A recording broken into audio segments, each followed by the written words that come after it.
The Revenge Unfolds, Part 2. The next day, I let Lily enjoy the calm before the storm.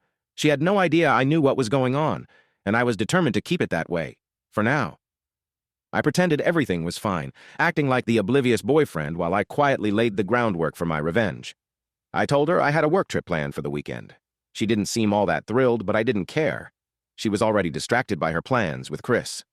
I asked one of her friends, Sophie, to casually mention that she'd heard I was flying out of town, planting the seed that I'd be gone for a few days. My plan was simple: get her to think I was away, so she'd think she could sneak off without consequences.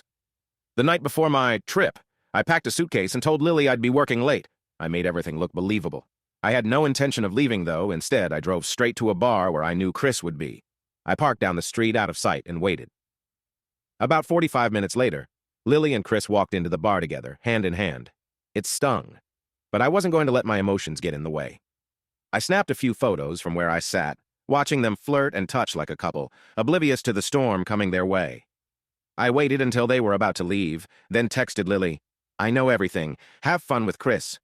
She didn't respond immediately, so I let her stew for a few minutes. Then, I sent her the photos I'd taken, proof of her betrayal. Her laughing with Chris, his hand on her back, and the most damning one of all, her walking out of the bar with him, her hand on his shoulder. Her texts started coming in fast. "What are you talking about?" "You're making this up. Please don't do this. It wasn't what it looked like." I didn't respond right away. I wanted her to feel that pit in her stomach, the realization that everything she thought she could hide was about to come crashing down. Then I sent one final message. "I'm done. It's over. Don't try to explain. You don't get to play both sides anymore." I blocked her number and deleted her from everything. Social media, texts, calls, gone. The final blow. The next day, my phone was flooded with calls and texts from Lily, all desperate apologies. "I'm sorry, please don't do this," and "It was a mistake." But I didn't care anymore. She had already shown me who she really was, and there was no going back. A few weeks later, I ran into Lily at a mutual friend's party. She spotted me across the room and came over, looking like she was about to break down. "I'm sorry," she said, voice shaky. "Please, can we talk?" I stared at her for a long moment.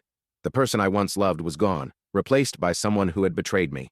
I felt no anger, no sympathy, only cold indifference. I turned and walked away without saying a word. That was the last time I saw her.